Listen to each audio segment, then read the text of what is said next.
Get cool stuff for what you were going to do anyway. Drink beer.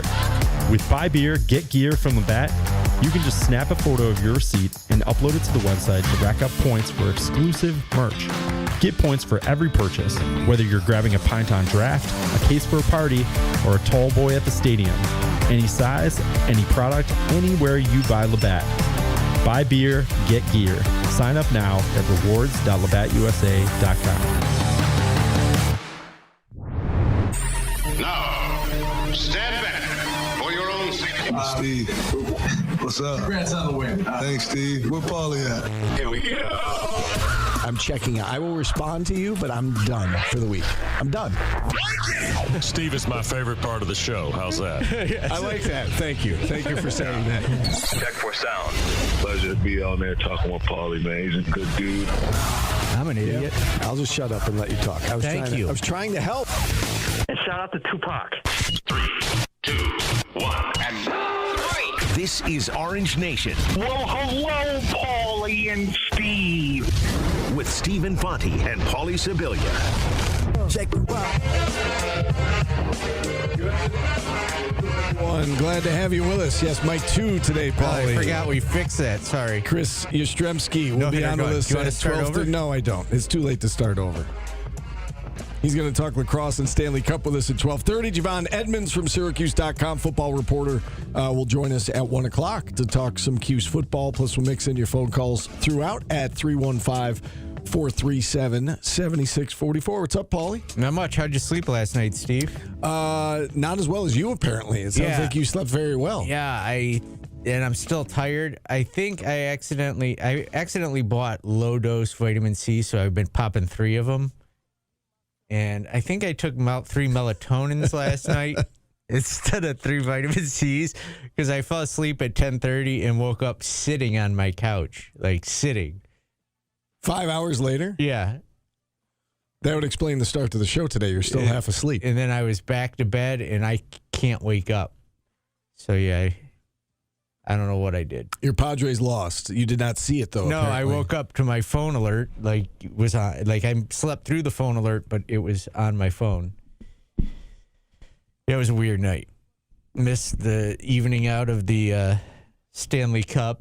Missed everything. Yeah. So you're not going to take part in that interview, I take it? No. Shocking. And you're having trouble waking up today. Yeah, out of it. Yeah, it's weird. Okay, so this should be a fun show. I'm high as hell, Steve. All right, you want to start with some SU hoops? We had. Why not? Let's just throw gas on the fire. We had Jerry McNamara in here yesterday. He was talking about the schedule. We asked him about the roster. In regards to the schedule, just kind of an update of where things sit with the non-conference. According to Bart Torvik, there's a chance all 5 of these non-conference games could be quad ones.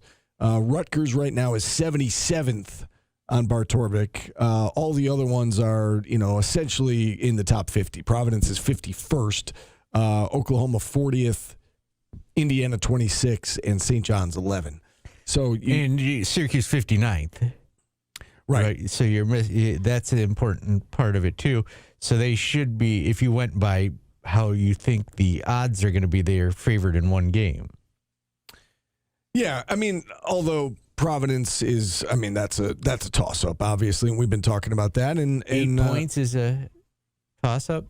No, but it's a winnable game. Yes. Yeah, for sure, it's a winnable game. I mean, they're in the same general area. They're in the same area as Oklahoma, and they're ahead of Rutgers. Keep in mind when it comes to quad one, it's top 75 when it comes to road games, but it's top 50 when it comes to neutral site games. So I think there's a good chance that 4 of these will fall inside quad one, and then that Rutgers game, probably not unless Rutgers outperforms its expectations. But it's right on the cusp. It could get there. Yeah, again, it's got to be top 50, though. Rutgers right now 77th, according to Bart Torvik. So yeah, you win a couple games in your conference, it's possible. You certainly hope so. The other thing, and we didn't get to this yesterday. We had it on the docket yesterday. We didn't get to it, but The Athletic put out a recent article about the new college basketball coaches and the transfer portal classes that they have brought in and assigned grades to the coaches.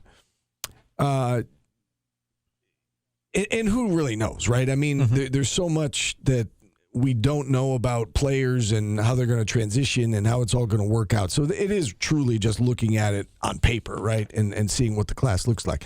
In any event, Jerry McNamara was graded with a B- according to The Athletic. Talked about in the write-up about how Gavin Doty was the highest-ranked portal pickup at 78. I do think people are undervaluing Aiden Tobiasen a lot. I mean, he obviously showed signs his second year at Temple, and then, this summer, recently, I guess it wasn't the summer at the time, but in the spring when he was at the G League Combine, I think you saw with his measurables and his performance that he is trending toward being a pro, and I think folks are kind of undervaluing what he brings to the table. So, in any event, we've been discussing his roster for a few months now, and it does feel like the whole is greater than the sum of its parts. At least that's what you hope, right? And that seems to be what is being pitched to us, is that, each of these guys was brought in for a reason, and they all fit well together. And again, the chemistry component and the defensive component and all of that is going to add up to this being a successful roster. Again, that is the hope. So, and the highest rated recruit out of all of the players on Syracuse isn't part of the transfer portal, and that is Sadiq White, right? He's, so he doesn't count. He doesn't get right towards the grade, and you would assume he's going to be a major factor. You would think so. Yeah, Sadiq and Kyan don't count in this, right? Because they're not transfers; they're just holdovers, obviously from the previous coaching staff. Brian Hodgson, for what it's worth, at Providence, he got a B+. Again, on paper, I get why, from the outside looking in, you would look at Providence's roster and say, you know what, they made a splash, right? They got Miles Bird coming in from San Diego State, ranked 12th out of the portal. They got a kid from Florida Atlantic coming in, Devin Vanterpool, who's 82nd in the portal. So again, on paper, seems like it's an impressive class. And then North Carolina, they've got a few top 25 guys. They also picked up Terrence Brown out of Utah. Michael Malone gets an A- at North Carolina. Interesting to note in this article, this is something that at some point we were going to get to today. The great Will Wade has been given a D+. I mean, he's got nobody. I know. And if you're following the latest news on Will Wade, you see that NC State is not letting this go. Right. NC State is called for an investigation into how he left.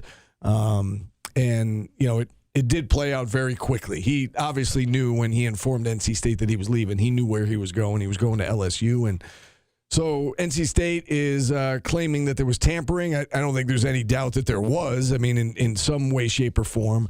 And they're saying that, Will Wade misled them, kept them in the dark, misled them in terms of his interest level in the LSU job. It sounds like it was talked about as that job came open, and he downplayed it to them, and then obviously it sounds like was talking to them on the side, and ended up at LSU. So that, this is the guy that so many SU fans wanted as their head coach.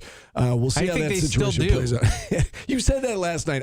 I don't know. I mean, if are you dumb? Do you not pay attention to our listeners? I'm not dumb, but if Will Wade was here right now, people would be ecstatic. But again, I guess in retrospect now, knowing that, listen, if he left NC State for LSU, he was going to leave Syracuse for LSU, regardless of what the win-loss record was. I know, but if he left NC State for Syracuse, people would be super excited. I think in retrospect now, seeing how it played out at NC State, and again, giving us another example of the kind of guy he is.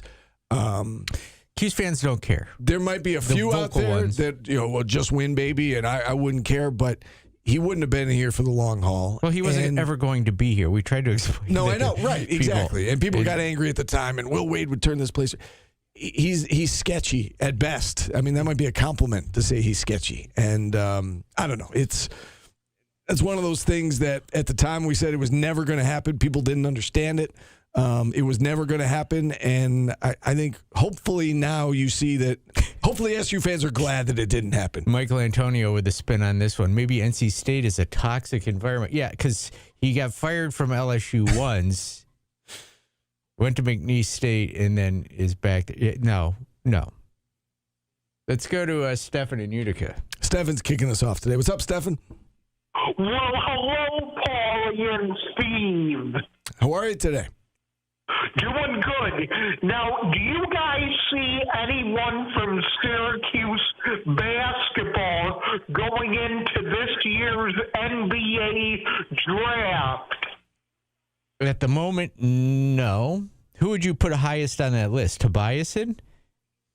Well, yeah, I think given the fact that he just was at the G League Combine and he performed well and all the measurables were there, yes, I think that he would be high on the list. Certainly knocking on the door. If he earned an invite this year, if he has a good year, why wouldn't he earn an invite next year? And you see what it looks like. Yeah, I think Sadiq White has NBA potential, certainly. I mean, we haven't seen it yet. He's got to bulk up. Yeah, for sure. He's got a ways to go, but this is a big year for him, and I think that they're counting on him to be a key player on this squad, and maybe even the best player on this team. And if he does that, if he's the best player on this team and they do well, he's certainly going to get some looks. So I think those two guys are at the top of the list. Tobiasen's probably the closest. If it was a top 25 poll, he'd be the others receiving votes right now. If you were going, he got a little sniffy sniff this year. Yeah. Sniffy sniff. I don't know why I said that, Steve. I apologize for talking. Well, like it's the Ambien or whatever. The melatonin. Got a little sniffy sniff going from the NBA, the G League. It's the melatonin talking. Yeah, I think that those two guys are certainly at the top of the list, but they've got talent on this roster, and we'll see. We'll see if anybody else emerges. I think the hope is that Kai Anthony becomes a pro someday. I mean, he's certainly not there yet, obviously. But given his dad and given the talent level and the potential, and he's put on weight and he's put on muscle, and we'll see what it looks like here in year number 2, and maybe down the road he turns into a pro prospect. We had Jerry in here yesterday. He talked about Sibby, my favorite player. I'm not buying it. As potentially being on draft boards someday. All coaches are going to talk up their players. You just got to calm down. He didn't have to say draft boards. That was high praise for our boy Sibby. Yeah. All right, that is our opening drive. It's brought to you by Burdick BMW of Cicero and Burdick Toyota. We're going to stay on time here. We've got Chris Yastrzemski coming up at 12:30 to talk lacrosse, talk Stanley Cup. That series now tied 2-2. And then Javon Edmonds coming up at 1 o'clock from Syracuse.com to talk some SU football. We are back after this on ESPN Radio. Catch Sunday Night Baseball every Sunday night at 6:30 on ESPN Radio Syracuse. Sizzling savings, hot cars, and SUVs at Hyundai Cicero. Over 350 cars, trucks, and SUVs, including over 100 new 26 Tucsons. Over 350 Hyundais ready to roll. Gas-powered, hybrid, and electric. Take your choice. Get yours soon this June. You'll always get Hyundai Owner Assurance, including America's best 10-year, 100,000-mile powertrain limited warranty. Over 350 Hyundais ready to roll. At Hyundai Cicero at Drivers Village. See it all at HyundaiCicero.com. Oh, sorry. Sorry, I'm high. Sorry, I'm high.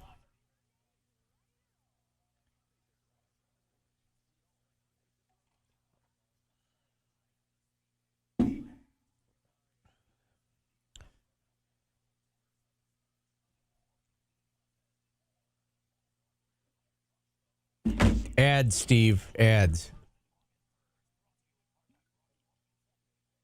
You don't worry about how high I am and when I'm high.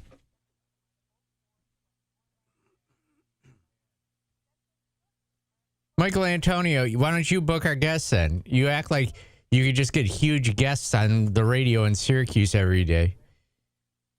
Jerry and Greg Fahey not good enough yesterday? Yeah, I know. Jeez.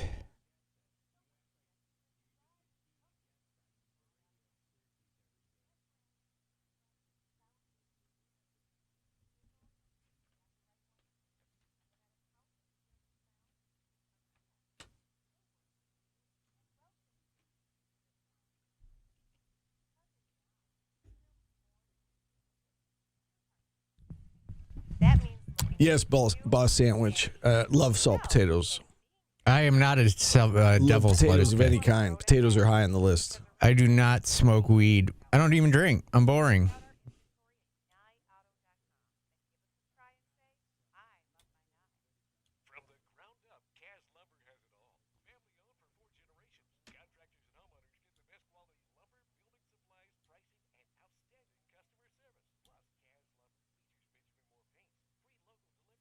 too hot for that tie, Steve. It is. It is too hot. I just did an interview for the news on my way over here, so I had to dress up for it. But yes, it is too hot.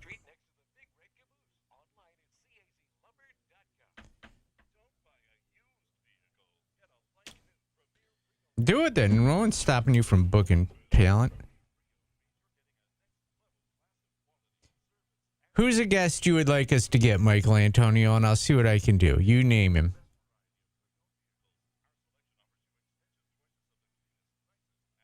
Why are you taking shots at Tim Leonard right now, too? Tim, are you reading this? They're bullying you.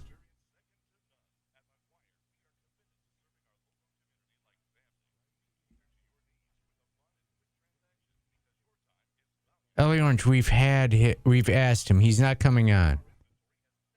Weird Al? Okay, that's a good one.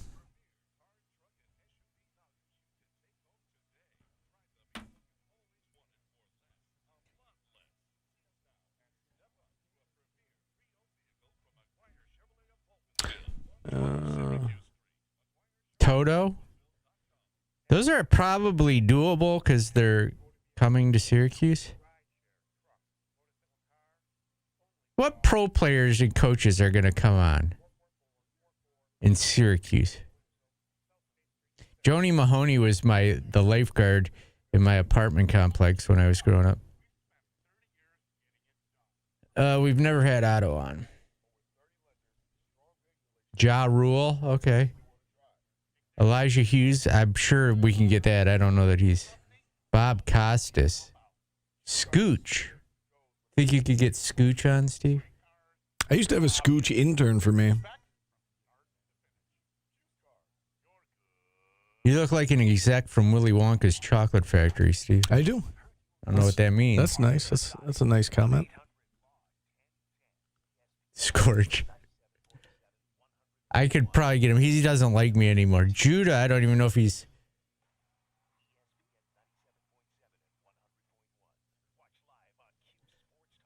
I could probably get him. He doesn't like me anymore. Judah, I don't even know if he's... Oh, my goodness. I am terrible today. The chat is playing in my ear here. Turn that off. Man, you're struggling today. Just drop it, all right? I don't need it pointed out. I'm pointing it out. De La Soul's 3 Feet High and Rising was released on this day, Steve, or something happened with it. And we're playing all songs from it. This is Ghetto Thang. You do have a built-in excuse today, though. I'm high as hell, man. Yeah. I don't know if you're considered high if you OD'd on melatonin. For the purposes of this show, you are. Let's go to Scooter in Jamesville. Scooter, what's up? Yeah, it'd be interesting tonight because after tonight, in the San Antonio, every game's going to have a 3-day window, which to me it's got to help out San Antonio because it seems like Wendy does better on 3 days rest than playing every other day. And so obviously this is the big game.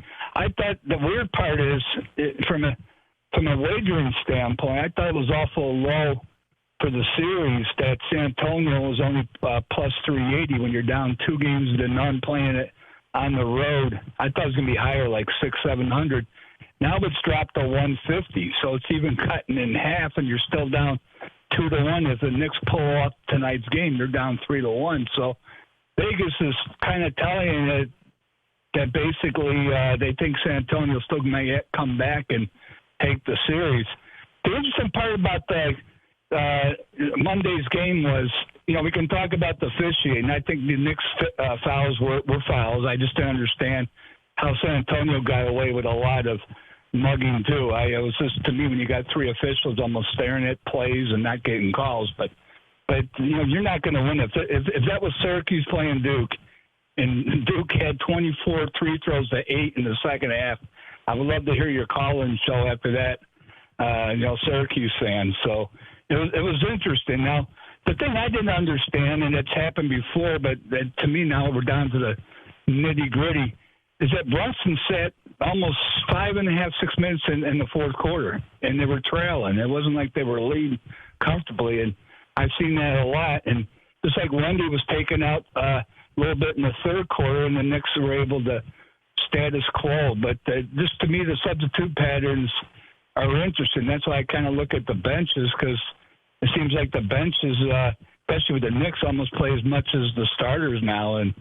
But this is the interesting game because 3 days off in between. That's interesting. And by the way, there isn't a Sunday game scheduled, and it's like only the second time in 40 years that the NBA didn't schedule anything for Sunday. And to me, I always thought they owned Sunday as far as viewing. Yeah, and I think that a couple things. The Knicks bench has been better than the Spurs, and I think that's been one of the reasons that they won 13 games in a row, and I don't think Mike Brown's going to change the formula right now. And it was just one game. Spurs were desperate. They played better down the stretch, and, frankly, they deserved to win Game 3. I don't think if you're Mike Brown, you change too much right now. In terms of the extra rest helping the Spurs, I don't think there's any doubt about that. I think they need Wemby on the court as much as he can play, and I think we saw that in Game 3, that whenever he went out, the Knicks immediately went on a little mini run, and he couldn't stay out long. He played the most minutes again of anyone on the floor, and that's, if this series goes 7 games, you wonder if he's going to get worn down. It's the end of a very long season, a very long playoff run, and if this goes 7 games, he may get worn down a little bit. So, yeah, I think the extra rest certainly helps the Spurs. If you are Mike Brown and the Knicks, there's no reason to panic coming out of Game 3. I think it's stay the course, keep doing what you're doing. And, Karl Anthony Towns actually said that yesterday, that they didn't lose the game because of officiating. They lost the game because they didn't do what they had been doing for 13 straight games, Paulie. He didn't play well in the fourth quarter. Karl Anthony Towns did not score in that fourth quarter. The Spurs were just a little bit better. And there's a fine line between winning and losing at this level, obviously, and it's just one game. And if you bounce back tonight, all is well, and then you got 3 cracks to try and close it out. Yeah, I think the Spurs are going to win this series still. How you like them apples? I think it's certainly possible. I think tonight will determine a lot. I'm wrong all the time, but I tend to think that. I think that tonight will determine a lot. Spurs win tonight, and yeah, it's certainly game on, and now they become the favorite. The Knicks win tonight. I find it hard to believe the Spurs are going to beat them 3 times in a row. I kind of wanted the Knicks to win, and then I got on social media, and I don't want the Knicks to win anymore. Knicks fans have lost me. Why is that? They just, if the video, you haven't seen the videos outside the Garden after the game?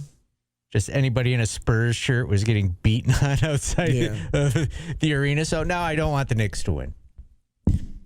Okay, that's fair. I'm anti-Knicks now. I think you're on social media way more than I am. So no, I didn't see a lot of those. There's a lot of them. Okay. It was bad. Okay. And yeah, so. So I'm anti-Knicks now. Yeah, I think tonight is going to be. It's going to determine a lot. And the Knicks did not play well in Game 3, and they were right there. I mean, Spurs needed to make some shots in the final minute of that game to close it out, and it wasn't Wemby, right? It was De'Aaron Fox had the dagger. Stephon Castle hit a big 3. He had a couple of big shots in the game. Wemby was good, but it was, and that's how the Knicks were winning, right? It wasn't just Brunson was fantastic down the stretch of those games, but the reason the Knicks, won games 1 and 2 in large part was because of the role players and what OG Anunoby did, and Karl Anthony Towns has been very good, and everybody's kind of been doing their job. Josh Hart in Game 1. Obviously, the Spurs needed to answer back, and they're the ones that got their star got the supplemental efforts from Castle and Fox and so on and so forth. But the Knicks were right there. I mean, it was essentially a possession decided that game in Game 3. And sooner or later, after you win 13 in a row, sooner or later, one's going to go against you. And if they bounce back tonight, all is forgiven, and they're completely in the driver's seat. It's funny to see this from people right now, Steve. People are telling me that social media is a sin and a cancer.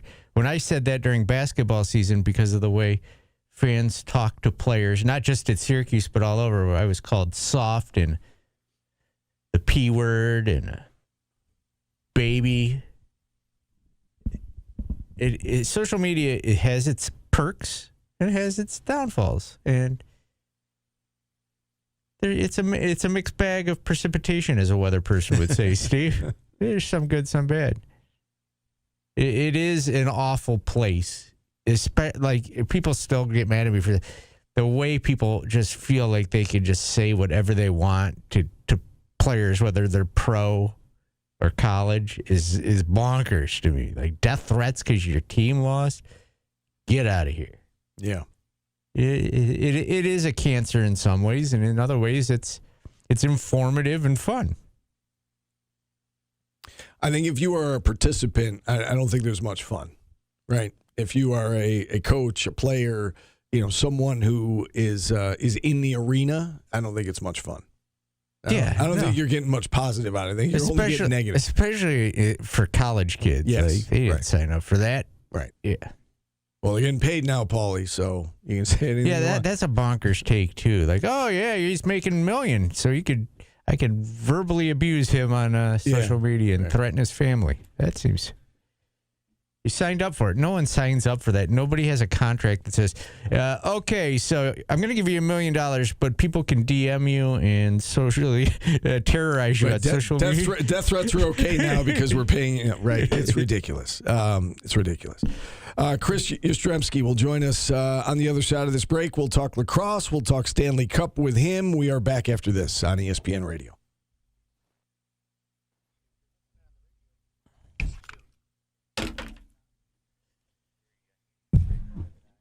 Yeah, well, I wish I would have seen the loss for Vegas last night. I wish I would have seen last night.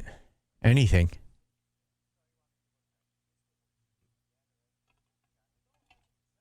I've gotten physical threats before, but not on social media, technically.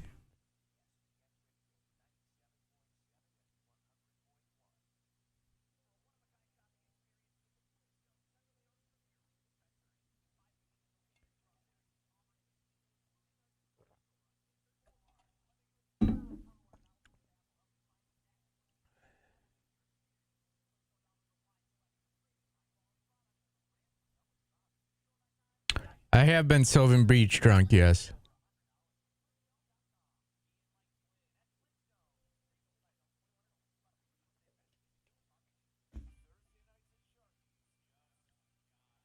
Tronic, I feel like a lot of people that say bad shit on social media are listening, yes.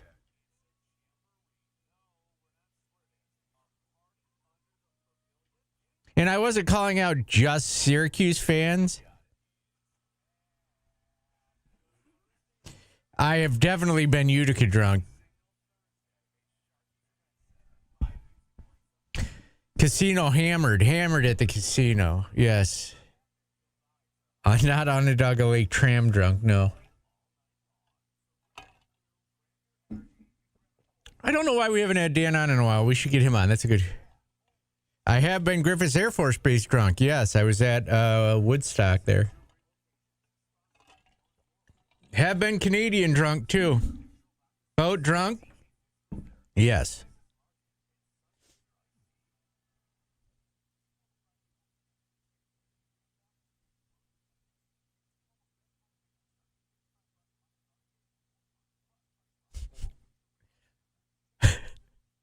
Why would you say that, LA Orange?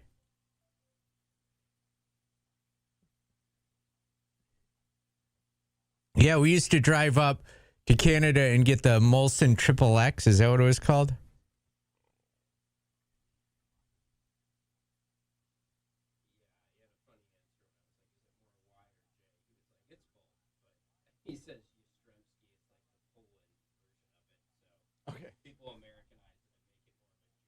Okay. I'm telling you, where have you been drunk is a good segment.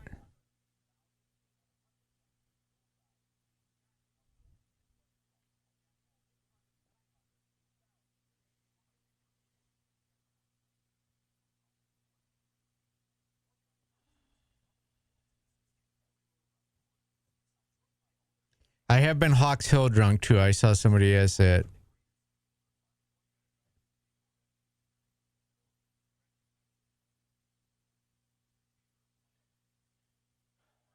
Never been. I don't think I've ever been ABA drunk. No. Wait, did those Uncle Sam's? Yes, I have been ABA drunk. We had a work party on one of those Uncle Sam's boats back in the day. A work party? And I got hammered. So it's dangerous. The whole office got drunk. The whole radio station. Church drunk, no. Barnes and Noble. Why would you be drunk at a Barnes and I guess it's mall? No. Backyard fire pit drunk, yes. Galaxy Media event drunk. No, but I have been drunk with Ed. He may not have been drunk, but I was hammered in front of Ed. No, not Jim Boeheim's. Sex drunk. No, I've never had that sober either.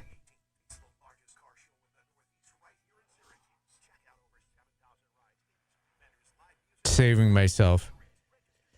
Cuse, I've never been drunk at a Cuse basketball game. I would hope not. You're working.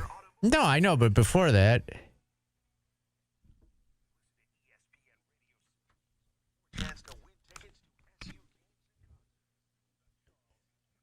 I'm sure I've been flu drunk. Never been loft drunk. No, no, I'm not smart enough to be that drunk.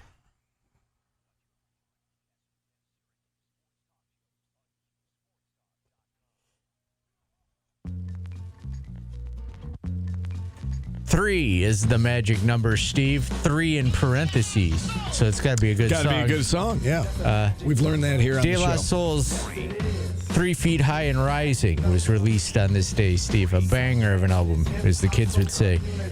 Back then, it would have been Dope, Deaf, or Fresh. Funky Fresh. I don't know. That's a weird Funky Fresh.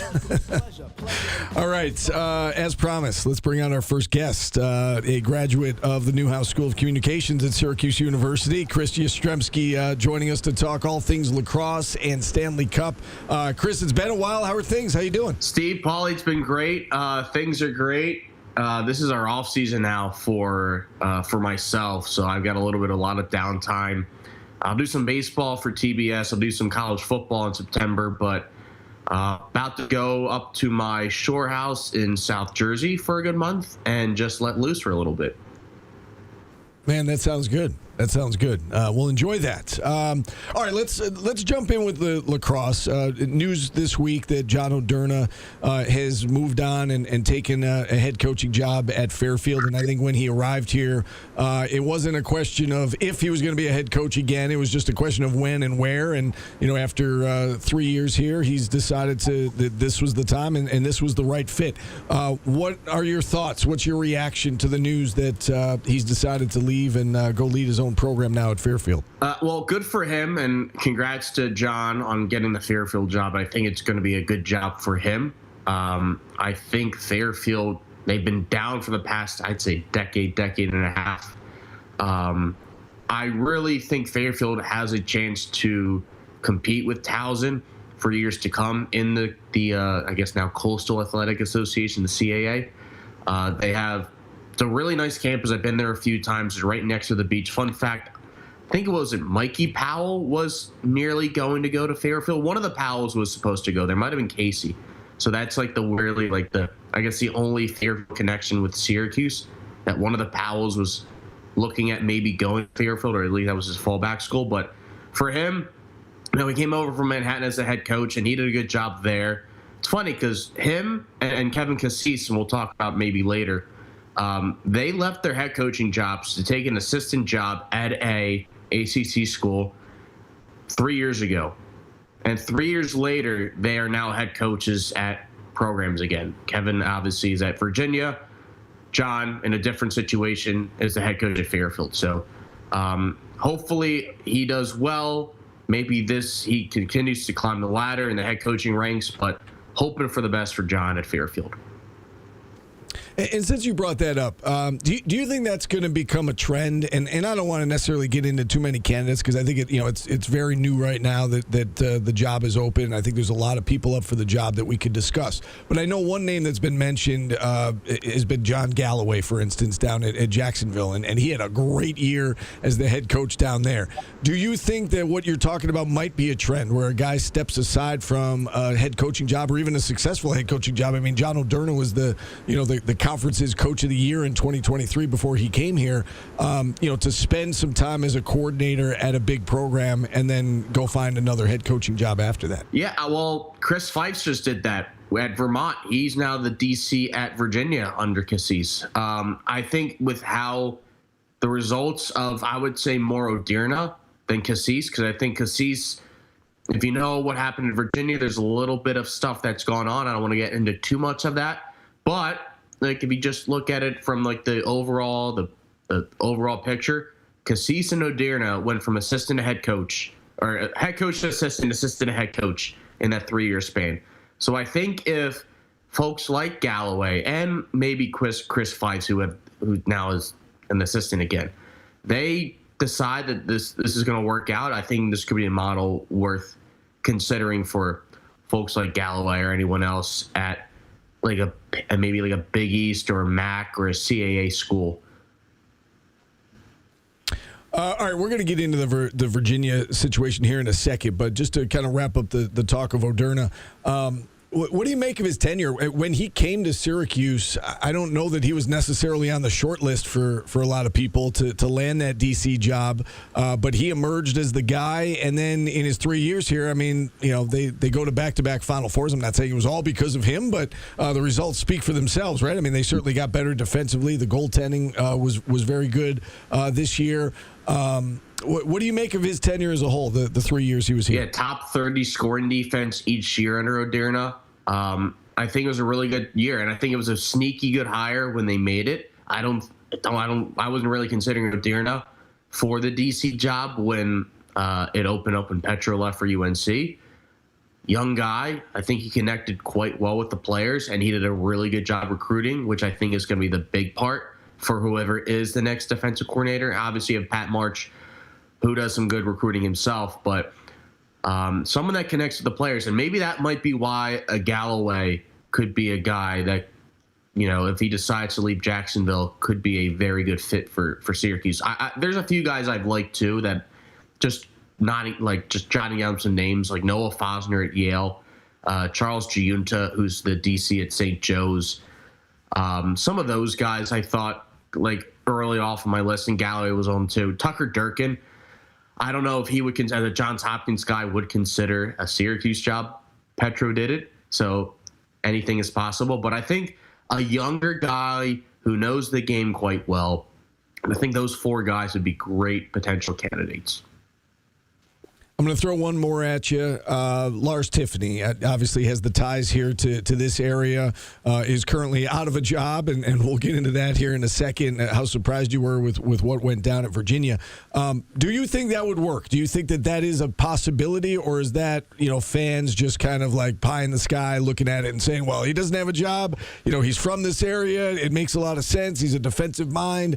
Do you think, do you give that any sort of chance of happening? I give it a 5% chance. I don't think it's going to happen. Okay. I don't think it's going to happen from things I've heard just about like the Virginia stuff. And I think just for him, like, I would like to get someone that's still currently like a younger, fresher face, kind of like how Odirna was, who can also recruit. I think I just saw Lars like photograph recruiting this past weekend. So he's still out there. But I would say I want to go after Lars. He's a great guy from my interactions with him, but I think there would be other candidates that might better fit Syracuse right now.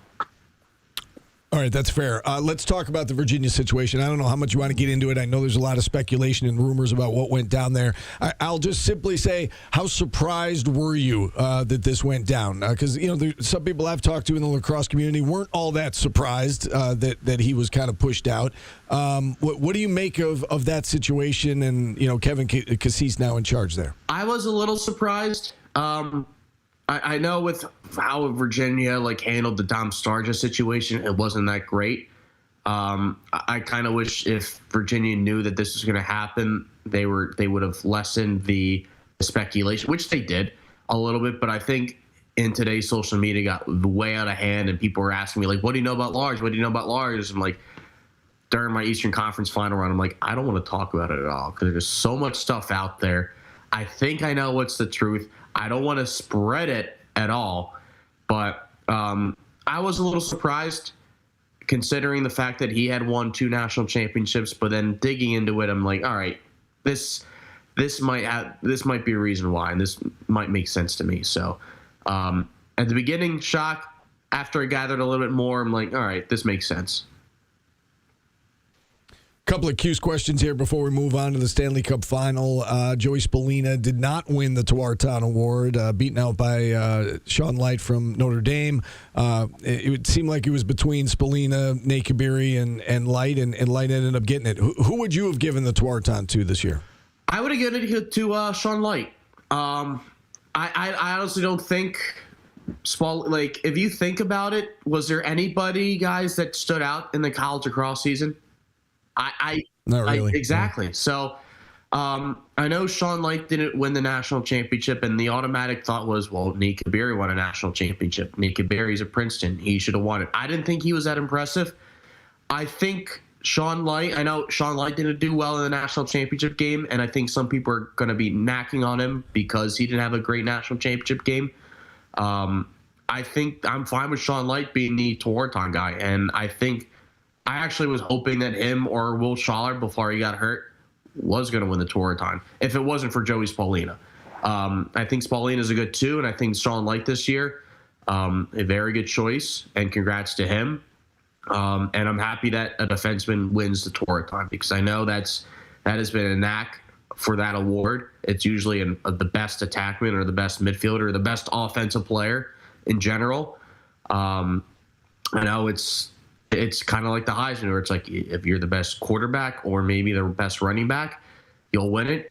Defensive player will never win it typically. A wide receiver usually never wins it. But it's nice to kind of see a different position win it and get their credit where credit's due. Yeah, I'm certainly with you on that. Last Cuse question, and I know the offseason has just gotten started, but, Syracuse has picked up a couple of offensive players out of the portal. Still early, but they lost a lot, right? I mean, this senior class was so important to the success of this program and success of this team, and going to back-to-back Final Fours. It seems inevitable that they're going to take a step back next year. You hope they don't, but seems like it's quite possible. What are your expectations? Granted, again, I know it's early in the offseason, but what are your expectations for next year? I think in this day and age of lacrosse, your expectations if you're a top team should be, at the very least, a quarterfinal. Like, I would say that if you're a top 10 team, probably top 5 or top 8, probably. Top 8 makes sense because there's 8 teams in the quarterfinal. Quarterfinal, I think, is, like, at the very least, like, where your benchmark should be for next season and moving forward, especially now with what Syracuse has done the last couple years, going to back-to-back championship weekends, and even the year prior when they lost to Denver in the quarterfinal, they made the quarterfinal. I know the quarterfinal before this back-to-back run has been our boogeyman, but I think the quarterfinal is a very good mark for a lot of these teams to be.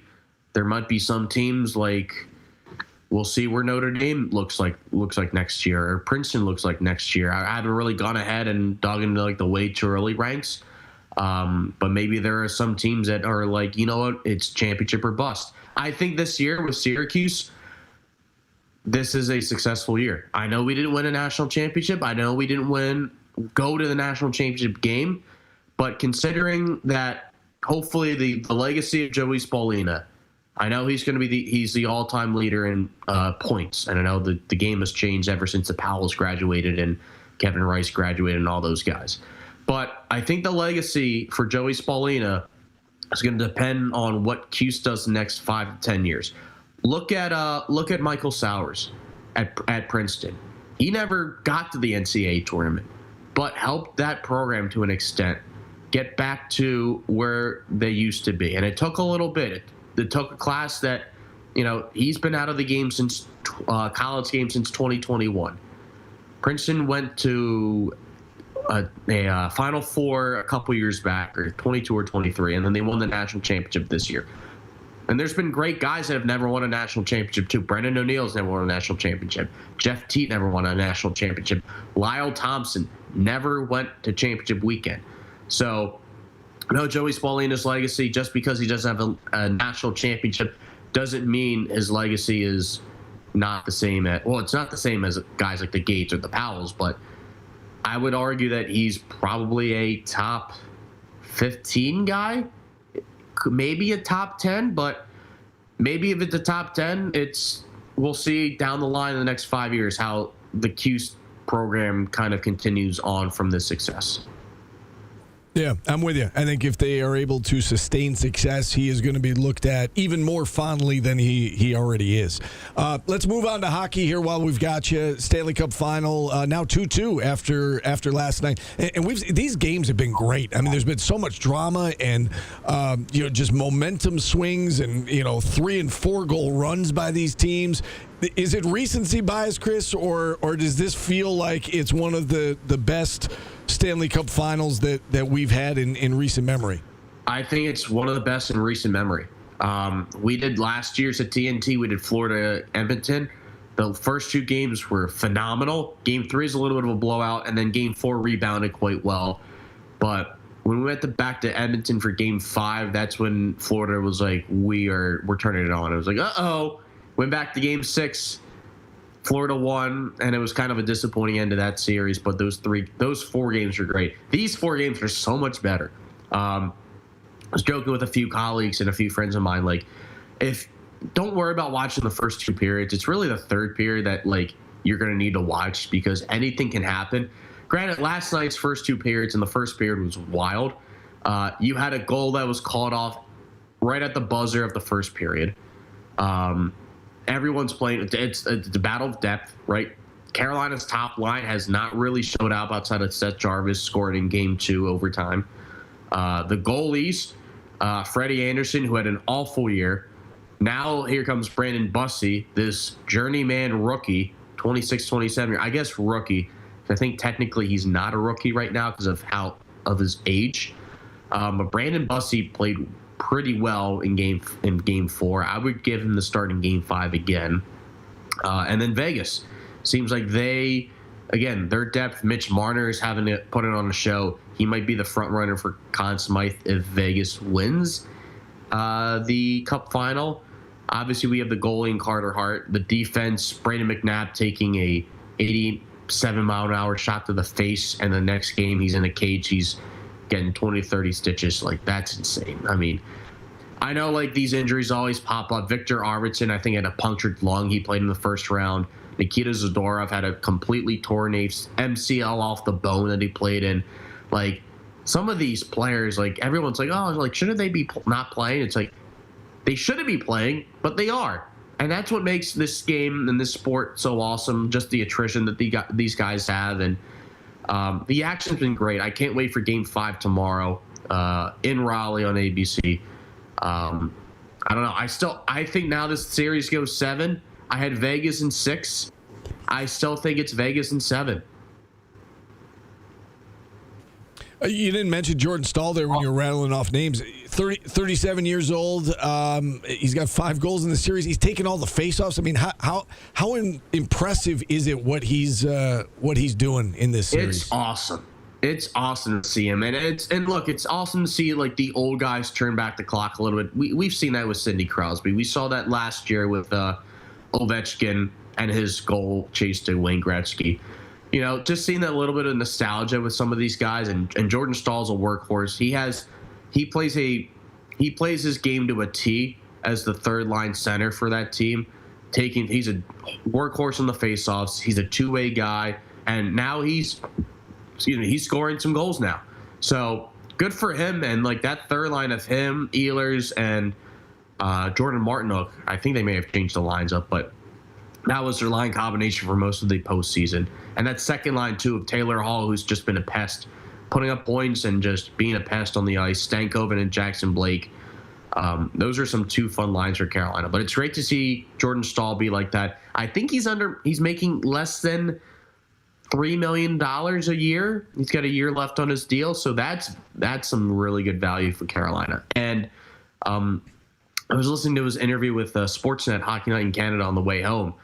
And I think they showed the reaction in Carolina or his family, and he welled up a little bit, and it was good to hear. I didn't see it, but it's good to hear that he kind of welled up and he had that emotion. So he gets the stage. So It's two fun teams to watch, for sure. All right, Chris. As we let you go here, that's your official prediction. You're going Vegas in 7. Vegas in 7. Yeah, I think Vegas wins. Vegas wins tomorrow. I think Carolina wins Game 6. We go back to 7.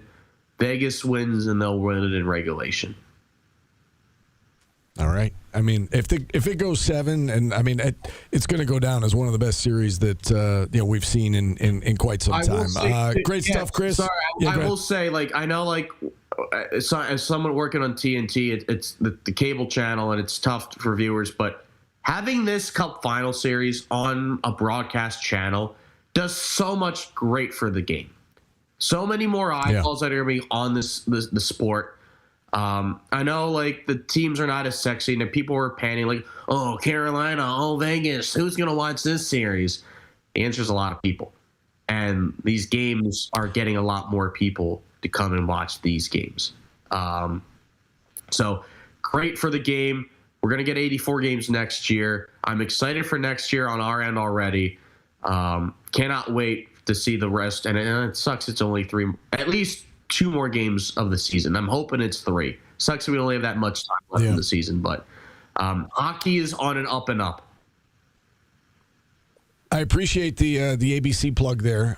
You can watch the game tomorrow on News Channel 9, as well as the NBA Finals tonight on News Channel 9. Chris, the check's in the mail. Appreciate you coming on. Be well. Enjoy your summer, and we'll talk to you down the road. Hey, here. tell Mario go Flyers. I know he's a Pens guy, so. He is a Pens guy. Will do. Chris Yastrzemski joining us here on the show. No lead today, by the way. So all the diamonds, none of the dogs. Be sure to visit LeeBaldwin.com. We'll hit a break here. We'll wrap up hour number 1 next on ESPN Radio. I am going to do a defunct local restaurant today, Steve, because I was driving on the south side yesterday. And I thought of a restaurant my dad used to take me to. Yeah. And it's not there anymore. Yeah.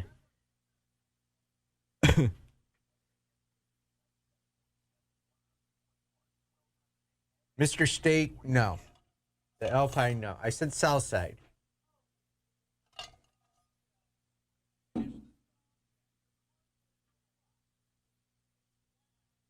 Someone asked me if I've ever been Herkimer Diamond Mine drunk on YouTube. I've been drunk at the KOA across the street. Let's get this one segment over now.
I've been turning stone drunk. The Bayheim Gallus.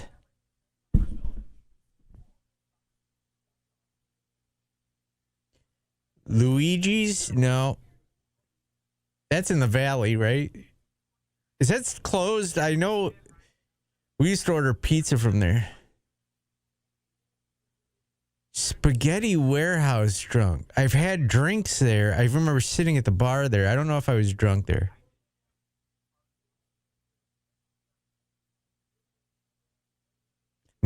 No, I was never drunk at Bayheim's basketball camp. After, yes. Never been TBT drunk, no. How would you be drunk at Ponderosa? You'd have to go into Ponderosa drunk. Have I ever, never have considered, and never will, unless he does something for charity or something.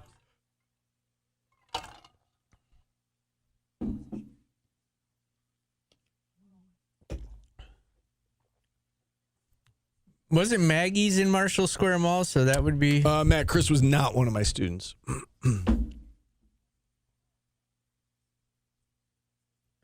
Court ordered AA support meeting drunk? No, I haven't. Never been Pavone's drunk either. I was Gavrin's... But I have been Boston drunk, yes. Walking, yeah, I've walked a lot of streets drunk.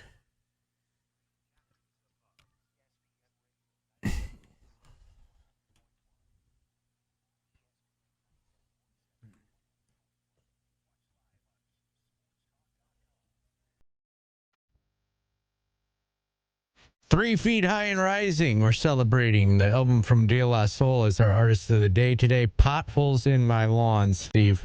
This is my favorite song off of this album. It's a good song. I said potholes in my lawn as they were saying it, and it sounded cool. Let it cook, Paulie.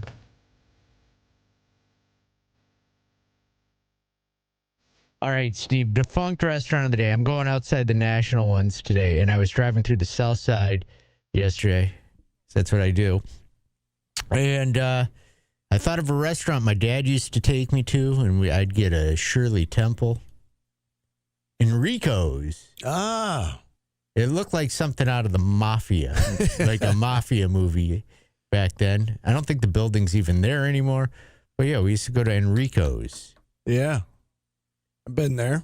Yep. So there you go. That's your defunct restaurant of the day.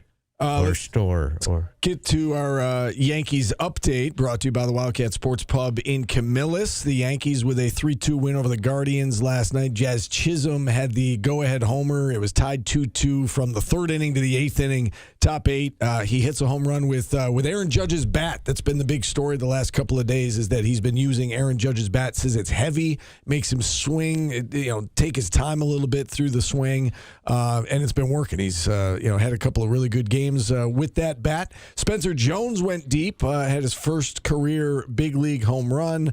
Yankees have now won 3 in a row. Garrett Cole was okay, gave up 2 runs rather in 5 innings, and Yankees pick up the win. They remain tied for first place with the Rays, and they are back at it this afternoon. It's a 1:10 first pitch. You can, of course, listen to all Yankee games after our show.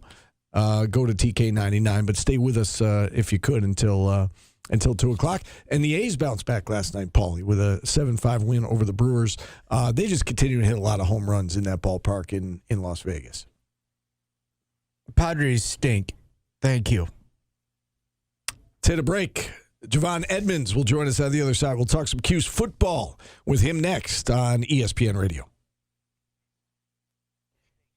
You're damn right it is my old man topic of the day, Tronic. Dumbass. Thank you.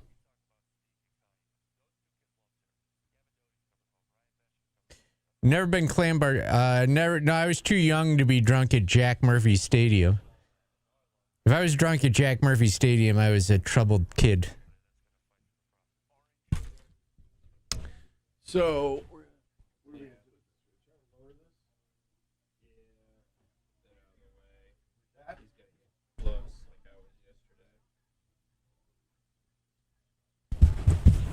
I have been Blarney Stone drunk, yes. Joey's. No.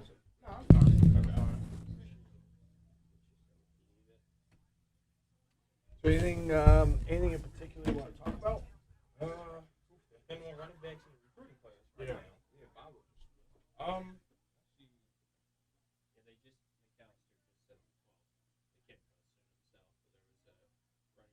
Decommitted, yeah. Do you read anything into that, or is it just the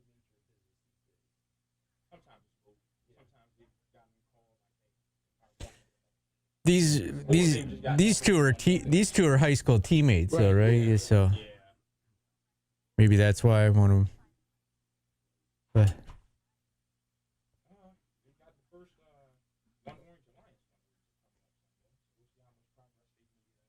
St. Ides drunk, yes. They got something before I know the golf tournament's Monday. They're doing something Sunday night. They got another meet and greet Sunday night with Aaron Zane. Gotcha. Yeah. No, never MSG. No, never Lemoyne Manor. Not on a dog park, no.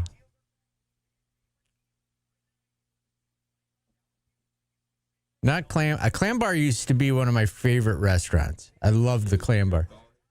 He was floating around. Javon, we're going to have you move over this way.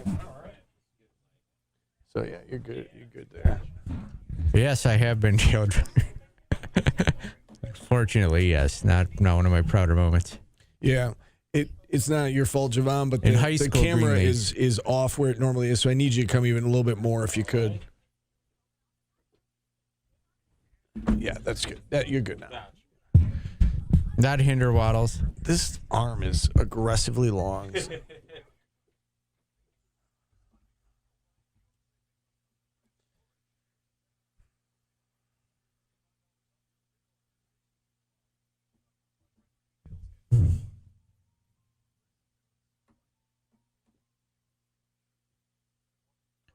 Foles in the Valley, no.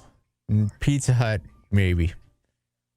Pittsburgh prior to a Steelers game. Steve, is it weird that I can remember whether or not I've been drunk in these places? It's an impressive list. I haven't been drunk. It's a comprehensive list by you. In, what, 15 years? Chili's, definitely. Let me ask you this. McDonald's, when no. you were drinking a lot as an adult, how often were you drunk? Like daily. Per week? Like every day? Yeah. Oh, God, yeah. Daily. Every day? Yeah. Okay. Well, Yeah. I'm glad you stopped. I miss it sometimes, but not enough. Yeah, Super Cat. Chili's used to have the 2-for-1 margaritas. Exactly, Kevin. You had to be shrewd with your money back. Yeah. The chat definitely makes me.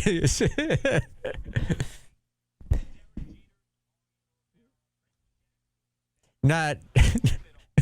I have been drunk in Tijuana, yes.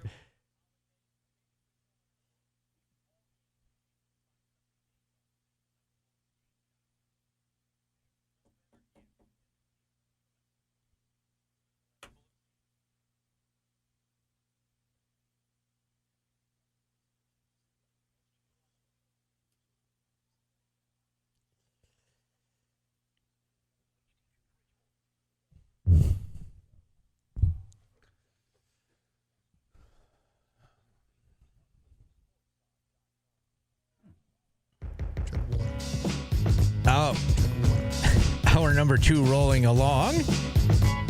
De La Soul's our artist of the day, Treadwater, Steve, off of 3 Feet High and Rising. Do you remember this album? They used to have, in between each song, they would ask a trivia question. Yes, and then you could mail all of the answers into their fan club, and if you got them all right, you would get a prize. I didn't. They still perform. They're still. Do they? Yeah. They're not in full. One of them passed away, right? Yes. Yeah. I believe so. But yes, they do still perform it because my good friend Sal Manine sent me something from them a couple of months ago that they were doing a school event I mean, it was impressive. It was just like 30 minutes of them straight. It was impressive. They're very, very talented. Speaking of being very, very talented, we've got a very talented sports writer in studio with us. Javon Edmonds from Syracuse.com covers the SU football program for Syracuse.com as we drive into our second hour, brought to you by Burdick BMW of Cicero and Burdick Toyota. Javon, always great to see you. How are things? I'm happy to be here. Getting compared to De La Soul wasn't on my menu today, but hey, me, myself, and I. All right. Appreciate it. That's Tough right. act following Jerry McNamara yesterday. Yeah, so we're talking. It's never too early to talk football, and the way things are now, it's 365 days a year, right? With the transfer portal, and there are a lot of comings and goings, and along those lines, there have been some departures that we need to be aware of, especially at the running back position. Yes, Sonir Brooks became the second St. Francis Panther to decommit this week. Him and tight end Mike Nabuife. Brooks was the highest rated guy in Syracuse's class this year so far. And Nabuife is one of those guys that I think is going to wind up with a 4-star by the time this cycle is over with. So, you lose the kid to Alabama, it's only so much you can do. Brooks, where he ends up going, is going to be interesting. And then you lose Xavier Bala today when, the dream scenario was to have Bala and Kimball this year. So we'll see what Kimball turns out to be, if he even commits. And then you've got the kid from Louisiana who was on a visit this weekend. So thin that running back in the 27 class right now. Good thing for Syracuse is they've got a lot of young running backs on the roster currently. So it's not a urgent need, but, you'd like to walk away with at least one or two per recruiting class. So we'll see how it goes. Keep floating back and forth between 8th and 9th in the ACC in the recruiting rankings. So we'll see. Do you read anything into these departures, or is it just kind of the cost of doing business these days in college football? I mean, yeah, there's always a reason. It's either somebody promised you a chance to play as a freshman, coach and staff called you and said, hey, another kid's going to come in, probably not going to be too much room for you, who knows. And then there's always the third aspect of money. Maybe Boston College gave Bala a higher paycheck, who knows. But there's always a reason. So, it's always something to be curious about and do some digging around on. But for Syracuse, the hope would be these guys are leaving because Elijah Kimball's going to come to town. And you'd finally have your first consensus 4-star of this class, yeah. So it's not all bad news. There's been some good news, including Braylon Otis, local kid from Liverpool, who I know he's going to play his senior year down in Florida, but he's got the local ties. He decided to flip from Boston College to Syracuse. You wrote a story about him. What can you tell us about this young man and the fit with him coming here to Syracuse? Yeah, this is a guy who is physically mature for his age, and now he's going to be able to test himself against, with all due respect, some better competition down in Orlando. Football is 365 down in Florida. New York is still, this is part of the country where football and basketball split the calendar. Down there, it's all football. And it's something that the staff supports a lot. Fran told them, we hope you go down there and you show yourself that you're capable of playing against that type of talent, because when you come up here, you'll be ready to go. Well, come back up here, I should say. You'll be ready to go. So he wanted to test himself for his senior year. And this new staff with John Scott and Jeremy Hawkins and Vince Karras, they have done a remarkable job in terms of, Otis's flip said a lot. Like, he told me, Elijah Robinson's staff didn't really see much in him. Brought him on campus. He's a local guy. So, you show him around, but wasn't really much interest. And then this staff, they're like, no, you can play. We want you to play for us, and it's not just because you picked up some SEC offers recently. Like, no. You're good, and our motto is the best in New York, stay in New York, and wound up flipping Otis at Fran's house on Sunday. So lets you know this new staff is doing something. And, I mean, a lot of the players, they keep talking about how this staff makes them feel so much more connected and makes the game much easier for them than the last staff. So, there's no shade at Elijah Robinson or anything, but the new staff is clearly going over a lot better with the current players and the future players. All right, we've spent the first few minutes of this interview talking about the future. What about the present? When you look at this roster, how do you assess strengths, weaknesses? What areas are you concerned about? What areas do you feel good about with this current roster? So the offensive line was not the best last year, and you brought in one transfer, and it's a late transfer in David Ndukwe, who I guess is going to be Travion Mack's new competition at left tackle. So I'm a little concerned about the O-line. Byron Washington is still young. Joe Cruz is good. Cam Pringle played sparingly last year. We'll see what Olu Akin-Shiloh can do coming over from UCLA. So a little spotty on that unit. But I think the quarterback's room, we saw Steve last year. We saw Amari Odom last year. And, the staff still believes they can get the number one recruit out of Malachi Nelson. So much better options than what we had to watch for 8.5 weeks last year. And then the receivers, that is a very, very deep room. You look at Elijah Moore, you look at Cole Weaver, you look at Matt Outen, Amari Goff, Tyshawn Russell, Zamondre Merriweather. That unit is so deep. And then you look at the position coaches and Deion Maddox and Josh Gaddis. I think that's a room they're just never going to have to worry about. You let Jonte Cook and Daryl Gill walk because Josh Gaddis can turn sand into diamonds, right? The defensive backs, personally, Chris Peele and Demetrius Samuel will be on my preseason All-ACC ballot. I think that's going to be the best cornerback tandem in the ACC. And Nazir Ward is going to do a lot to help them at that nickel spot. And did you guys see Cornell Perry in the spring? He might finish All-ACC this year. Cornell, I loved what I saw from him last year, especially towards the end of last season. And he got better this offseason. So the defense, I'm not too worried about outside of defensive end because it's the same story as last year. Brought in David Reese and Tumisi. Brought in David Reese last year to be your experienced guy. Didn't really work out. Now, this year's verse is going to be Tumisi Adelaide. We'll see how that goes. Keyshawn Johnson, 13.5 sacks, but it was at the FCS level. How's that going to go? So outside of defensive end, I actually feel confident in the defense. And offensively, it comes down to the offensive line for me. Since you brought up the defense, Vince Karras comes in as the new defensive coordinator. You mentioned, Elijah Robinson has parted ways with the program. Have you noticed any changes, recruiting aside, just in terms of philosophy, in terms of, it's a little too early to talk game planning with him yet because the season's still a few months away, but have you noticed any differences with Vince Karras being in charge of that unit? Yes, they're going to be more multiple than they were last year. Last year, they stuck a lot to just the simple 4-2-5 nickel. You're going to see 4-2-5 this year. You'll see some traditional 4-3.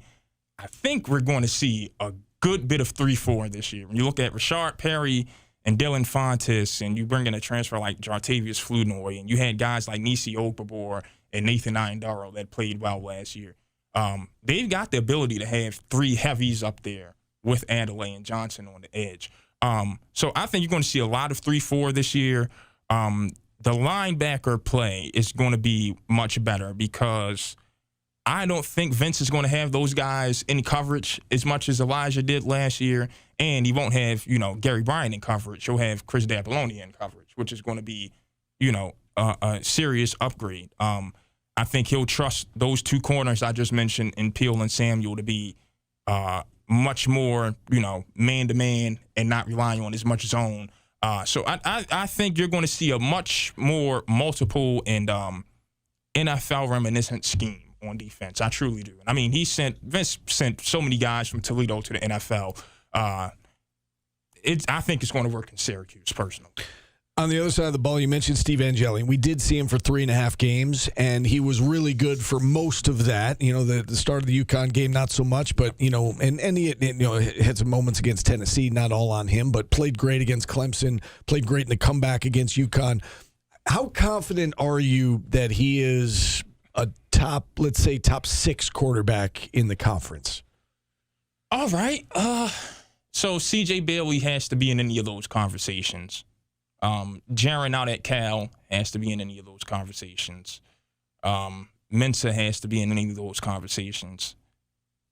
After that, I'm saying to myself, why can't Steve be in the conversation with everyone else?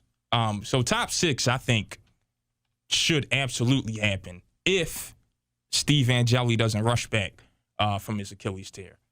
I don't think that will happen. Again, Fran went out and got Lauder, Nelson, and Odom for a reason, so Steve won't have to rush back. So Steve Angeli comes back 100%, and he can get 2 games to kind of get his feet under him, because you got to gain trust in your body again, Sure. especially with an Achilles. You got to drop back a couple of times, and maybe you got to get away from a 275-pound guy for you to realize, oh, okay, yeah, I can still play football at the level that I used to. Once Steve gets that back, I don't see why he can't be a top 6 quarterback in the ACC.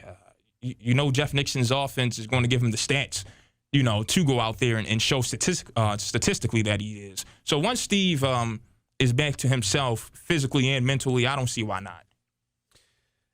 We look at expectations going into next year, and I think Vegas has the over-under wins at 5.5, right? And Paulie and I did the exercise going through games and, trying to pick winners and losers for each game, which is tough this time of year. But we got to, 6. I think Paulie was at 5-7. I think I was 6-6. It seems about right, and that's where the expectations are. What are your expectations going into 2026? What is realistic? What is reasonable for this program?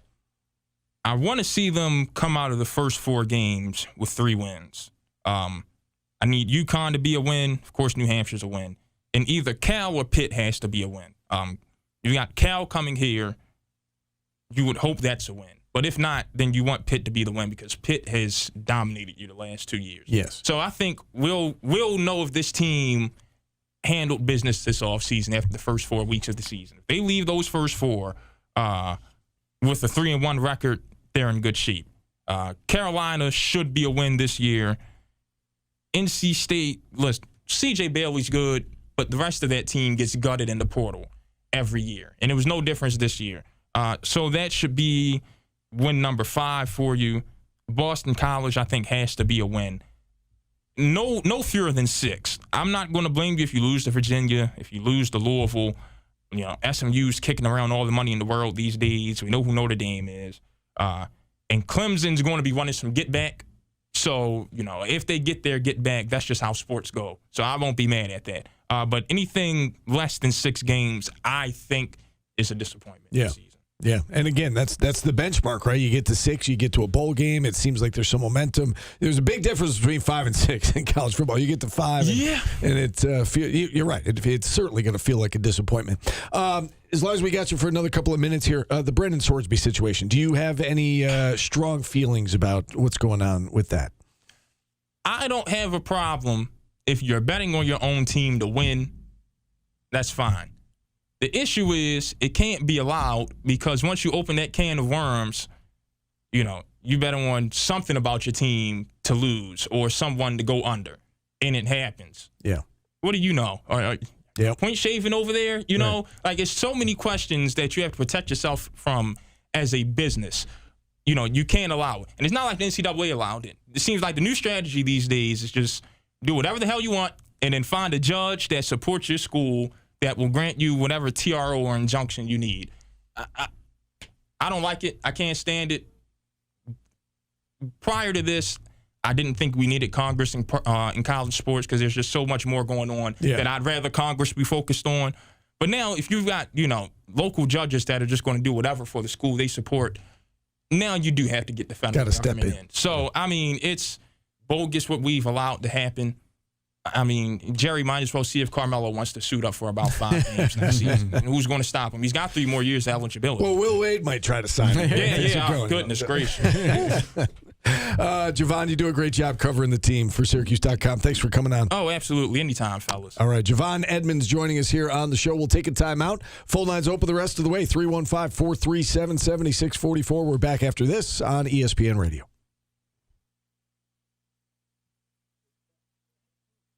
Anytime, fellas. Thanks, man. Absolutely. All right. Steve, I'll see you at one of the golf tournaments next weekend. Yeah.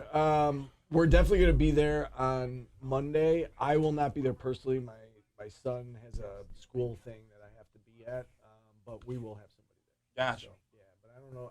I wasn't aware of the Sunday one. I knew about Monday, but so Sunday is that open to media? Or? It's a meet and greet. I'll send it to you. Jack Flans is running the communications for it, so I'll let you know. All right, I appreciate that. Absolutely. You got to lift up on that. Yep, there you go. All right, fellas. Thanks for coming in, man. Mm-hmm.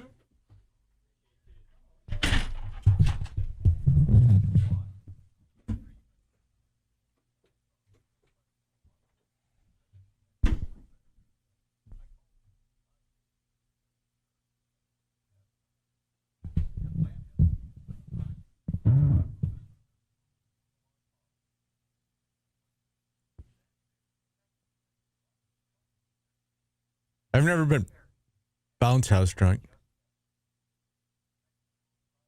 I've been drunk with him.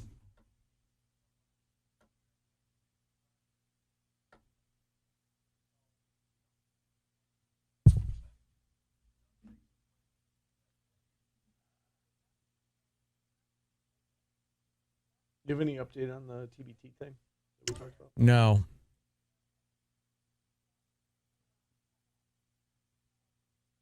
I got asked to go on a cruise with some friends very soon, and I don't know if I want to do it or not. I was just saying don't do it, but then I got invited, and the price is really cheap. And would you guys go on a cruise for a week? Where is it? Somewhere warm?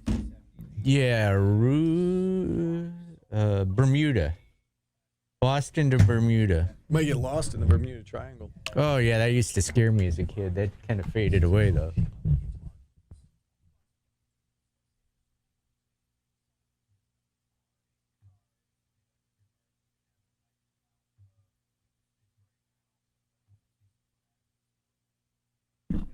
Bermuda from Boston.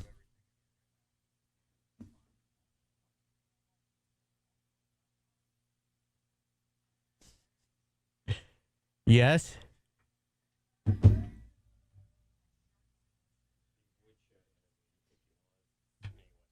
A lot of swingers on the cruise ships. I'll pass on that. Oh, I forgot about that. I'm scared of like We've had so much norovirus good content. boat poop was actually- poop cruise. I was thinking about doing the interview I did before coming over here. Oh, yeah. As part of it, too, because it's today. I don't know who would have taken yours. I think we should, well. Maybe it's in Yeah.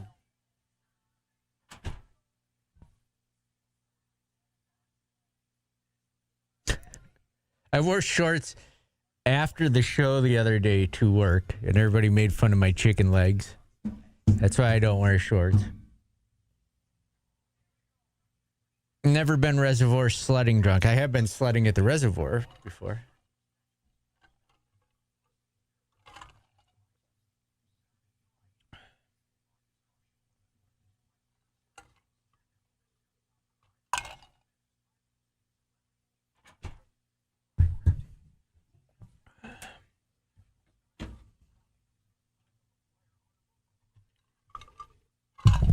I don't skip leg day. I just don't know why my legs don't get bigger. My whole body doesn't get bigger.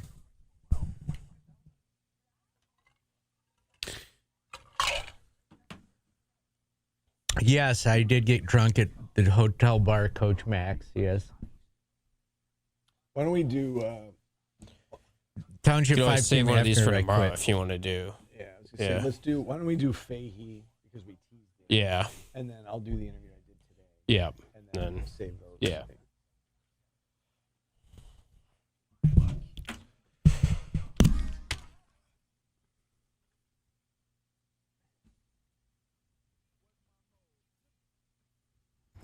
So. Nope, that's at it. Welcome into Orange Nation. Jennifer taught me. You know what this song's about, Steve? Yes, Paulie. You know what Jennifer taught him? Tell us. No, I just curious if you knew. Yes. Tim is here. We've got today's business to get to attend to. Give us the business, Tim. It's always brought to you by Superior Plus Propane. I do want to say that your guys' outfits today are. We should just take a photo of this and use this when we win the award. He looks like my parole officer. Paulie's like on melatonin, drowsy. He's got his Padres cap and a T-shirt to match it, and then Steve's all dressed up. He's ready to do the news. It's pink tie, pink shirt. I'm a big pink fan. Yeah? Yeah, I wear a lot of Are you pink. taking a shot at me? No, I wear a lot of pink clothes. All right. I'm wearing pink right now. I did an interview before I came over here that just a little tease, 5 and 6 o'clock. You'll see some news tonight, local sports news you might be interested in. Newsman. 5 and 6 o'clock. All right, some local news, somewhat, I guess.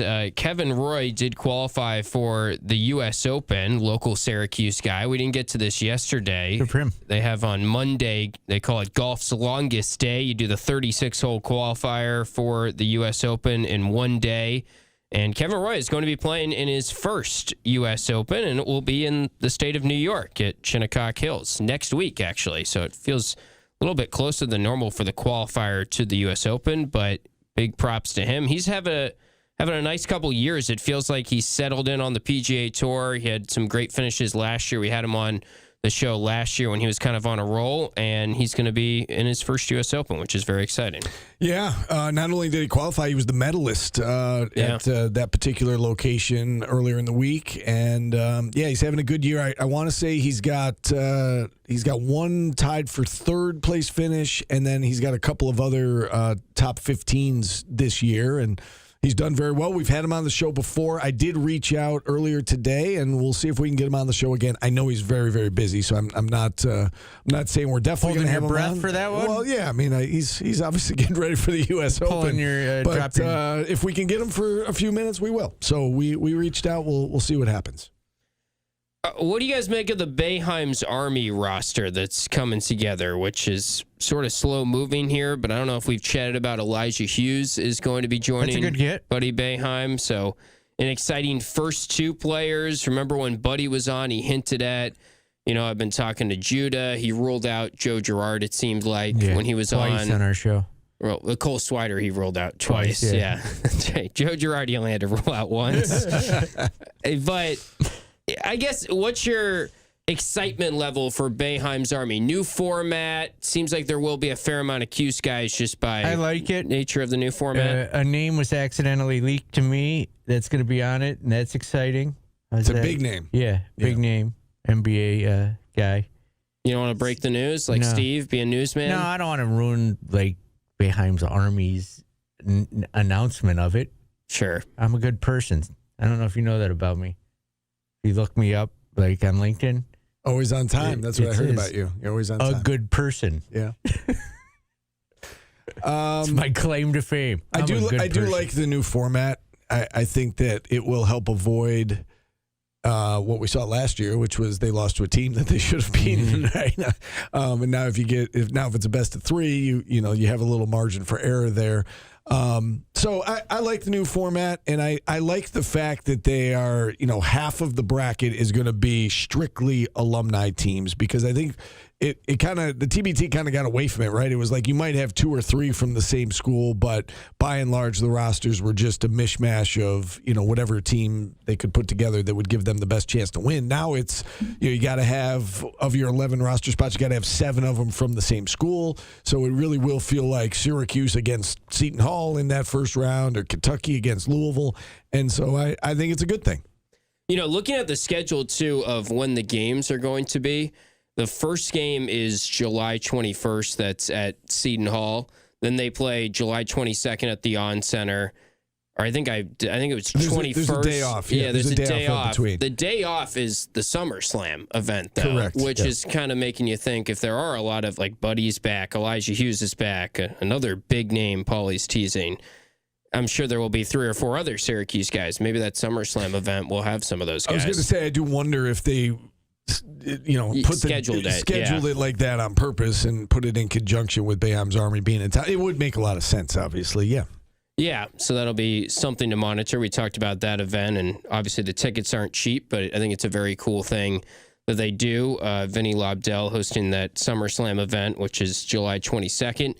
But other news, the Canes winning last night was very exciting to me. You guys talked about it some with Chris, and Paulie, I know you were on melatonin last night and you were down for the count, but I would say if anyone is sort of on the fence about hockey, or they're thinking, it's not really for me, I would give this series a shot, because I'm not the biggest hockey guy, but I'm more invested because it is my team, the Canes, my local team from growing up down there, and it's just been unbelievable action the first 4 games. Yeah, it really has been, and we've seen huge momentum swings. Like the first 2 games, the team that won came from 2 goals back to win it, and that had never happened before in NHL, Stanley Cup final history before. And all 4 games have been competitive. There's, it's been a lot of fun. And, I've had a front row seat. Just we can't go out until the games are over, so it's out of my office, and I'm watching the games. And it's been great. It's been a great series.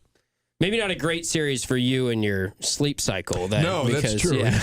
Although try melatonin. Although last night, although last night it was 3-3, and I was like, oh man, this game's going into overtime. I'm going to be here all night. Yeah. If you triple the dose they tell you to take, it works amazing. How you feeling? Are you? I'm groggy. Yeah. I'm completely groggy. So I know I did it. I had to have. Yeah, I had to have that's thought it probably was what my happened. vitamin C, and I popped them. And You seem normal to me. I don't know. I don't know. I Might be more in your head than anything. No, I'm out of it. Like you know that feeling when you're just groggy? I do. I'm groggy right now. I get that. I get like that when I take like allergy medicine. Yeah, that's exactly what it is. Yeah, you get foggy. Yeah. My whole life's a fog. What It's do you like got for a field house kicker? right now? Do you have a kicker? Yeah. Yeah, I do. Or He's was on his game still. Your story last night, your kicker. I am telling you guys, this is a little PSA, things not to freeze. All right? Top 14 things not to freeze 14. if you buy it. Yeah, we don't have to do all 14, but lettuce. They don't recommend freezing lettuce. It changes its consistency. Tomatoes, don't freeze those. They'll go bad on you. Dairy-free milk options. So, like, if you get oat milk, other types of milk. Don't freeze that. Yeah, don't freeze. Mayonnaise, Steve. That's why I picked this. Just don't do anything with mayonnaise. How much would I have to pay you to eat a sandwich with mayo now? This is why you don't. At least $100. Yeah. Yeah. People are currently making mayonnaise ice cream, Steve. That's it. So that, all right. Why? Because it's Why a are we cream. doing this? They make mayonnaise cakes too. It's a creamy consistency. I'm and aware. They add flavor. I'm all aware. right. I'm White aware. and creamy. Do you hate macaroni salad? Yes. Yeah. With a passion. Would that be worse than eating a Yes. sandwich? Yeah. Well, they're right up next to each other, but probably the macaroni salad would be worse. Yes. What about like mac and cheese? You like that? I mean, that's I'm okay. different. It's very different. Yeah. It's cheese, but yes, I would eat mac and cheese. Okay. In all honesty, though, I don't like it very, very cheesy. Like I would say, less cheese the better. But Yeah, you know what? You don't want to thaw mayonnaise because when you thaw it out, frozen mayo becomes a curdled mess, Steve. A curdled mess. Not good. I don't even want to think about it. Don't freeze fried foods either. They get soggy. All right. Yeah, fries don't travel well. Jello loses its consistency and becomes liquid. I've told you this about my take on Jell-O. Is I'm suspicious of Jell-O. I've always been. We've talked about this on the show. I've always been suspicious. Yes. What is it? It's like tendons and stuff. It's Jell-O. I don't know. You would have It's never not survived natural. in like the forefathers' days when everything would they would cook fish in Jell-O and it was just Jell-O everything. I have no place. Jell-O has no place in my life. It's delicious. Have you ever had it? You're talking about Jell-O? Yeah. Yes, I've had it. Of course, I've had it. Did you not like it? I told you I'm suspicious of it. Well, that's not what I asked. Do you like it? Yes or no? No, I mean, no, you don't like it. No, You're I don't. a weird cat, bro. I don't. Jell-O is just delicious, refreshing, fruity goodness. Okay. It's made of weird stuff. You probably don't want to look at what it's made of. Exactly. I don't want it. It's kind of the hot dog of snacks. Yeah. No, thank you. That's a weird take, dude. You're unlikable. Being suspicious of any food is canned soda. It says you just ruined the whole segment. Like I wasn't ready for you to not like Jell-O. We've talked about this on the show before. I don't think we have. Okay, we have. No, you guys have definitely talked about It's it. I made. remember that. It's made of like pig joints and whatnot. I don't like you. What's the name of the breakfast? It's like scrapple. Yeah, It's like all the like fatty eyeballs. parts, and brain and stuff. Yeah, you like that head cheese. It's not good. It's popular over Pennsylvania. pond, Yeah, right? Pennsylvania. Oh, Pennsylvania too. Yeah. Yeah, no? No. Pimento loaf? Is this something you shouldn't freeze, or you're coming up with things that you're suspicious of? I'm just asking you. Pimento loaf is a little suspicious because you're like, how'd that get in there? Like, who decided to make the bologna with that in it? So we're on the same page. Well, that seems more liverwurst. Do you like liverwurst? Like, my parents used to, like, once a year randomly make chicken livers for dinner. If you didn't eat them, you didn't eat dinner. And they were okay. They're not great. They taste like iron, like eating a penny. I don't know. Like, yeah, it tastes like blood and organ. I guess is the best way to. You ever had liver? Appetizing. No, I can't say that I have. Someone says pickled pig feet. I have never eaten any pickled anything. Like, that is gross to me. I do draw the line at pickled eggs. There's like pickled kielbasa in our kitchen right now here at the office. Anything that sits at room temperature for a long period of time and doesn't go bad. That is suspicious. Okay, thank you. You said you can't be suspicious of any food. Jello isn't anything. It's a kid's treat, dude. Settle down. Okay. All right. It's like being suspicious of like a cartoon. Man, I don't trust that Blue's Clues guy.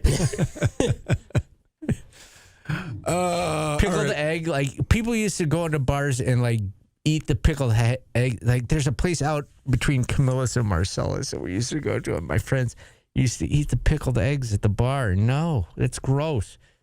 Yeah, it sounds awful. Yes. All right, let's hit a timeout here. We got to get to everybody's favorite segment on the other side. We got some blind rankings coming up. Pickled onions are good. We are back after this on ESPN Radio. Like, I like pickled cabbage, too, so I'm not, like, anti-pickled everything. Pickled things that are suspicious, Steve. Pickled eggs, pickled meats. All right. Pickled feet. You can be suspicious of food. Pickled kielbasa is gross. If you want some drive-by, we have some in our kitchen. We could do that one day, Ryan. Blind rankings of food Steve wouldn't eat. Do you eat fermented foods like bean paste or? Bean paste? Yeah, like it's more of an Asian thing.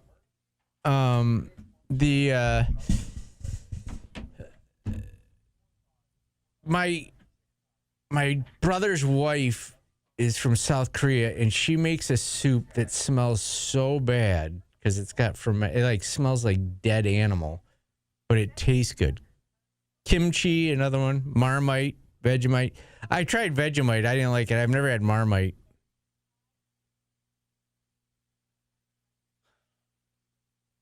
Pickled onions on a taco is really good. Like, I like pickles, too. We just talked about football. Not enough football talk? Spam is... I will eat Spam.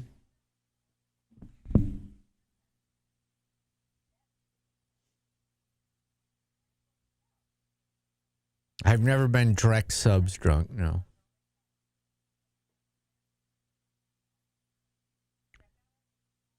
Do you like sauerkraut, Steve? Kielbasa, some sauerkraut, hot dog with some sauerkraut. Oh, I love sauerkraut, yeah. And he doesn't. He's lying. What a liar. Haven't lived till sauerkraut. You like a fried bologna sandwich, Steve? That's good. Slice of I would American cheese. I would eat that. Never been drunk at Brooklyn Pickle. Louis Gacklin? What do I say? How do you... Where? Louis? Oh, Gashlin. Gashlin? Louis or Louis? Louis, I've heard. I don't know much about him. Yeah. All right. He's up on the sacks. What's our topic today? I've been Hooters hammered. I used to get drunk at Hooters as a regular. Stats for you, Steve. No, I mean it's not fun that way. Brandon Sharp had 4 sacks in a game against Pittsburgh. I do remember cases and kegs. Never been Krebs drunk. Why would I be drunk at Wegmans? Not Brewster's Inn drunk. Is that the one in Skinny Atlas? The Brewster Inn? Yeah. It's in Cazenovia. Cazenovia. Right. We had my dad's 90th birthday there. That's really What's nice. What's the you're the thinking inn of in Skinny Atlas? That was my mom's favorite place to go. We used to take her there on her birthday. The inn in Skinny Sherwood Inn. Yeah, Sherwood. I remember it. Everything in Skinny Atlas is owned by the guy we can't get on our show. Yeah, Sherwood used to be my mom's favorite place. She's dead now. I have been off oils drunk. Ben Clark Ale House drunk, yes. I have been drunk at the Landmark Theater, yes. I have been drunk at the Lost. Yeah. I have been drunk at the Lost Trying to Horizon. think of a good one. Yes. You've been drunk at Burnett Park Golf Course? No, I did play there when I was in high school. Never the Civic Center. Been drunk in a cemetery? Oh yeah. Back for that was high school days. Never been Syracuse stage. Been drunk in Thorndon Park? No DMV drunk. No. Dark Horse Tavern. No. Dark Horse Tavern's good. I Fayetteville haven't been Mall, there in no. like 5 years, but it is good. I have been Sutter's Mill drunk. Yes. I don't know what the Red Rooster pub is. Thornton Park.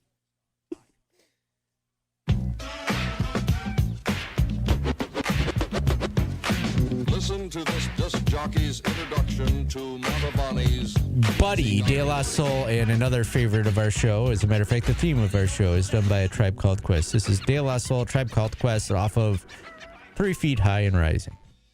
Tomorrow, we will have Bruce Springsteen. In honor of Greg Fahey. Yeah, I forgot to ask him who he wanted for our rest of the day. The new GM of Syracuse basketball. He's a New Jersey guy, so he likes So the is boss. the boss. Yeah, Steve. Yeah. What other show in America has De La Soul one day and then Bruce Springsteen the next? I would like to be called the boss. That'd be a good nickname for me. I mean, you can fire me, so. Wish I could. I was going to Right say, now. you're the boss of us, so. The boss. You want me to call you boss? What's up, boss? How's your day? Is there a thing that people call you when you're talking to them that annoys you? Like, it makes you think like they don't know your name, like chief or boss? All or, of it. Guy.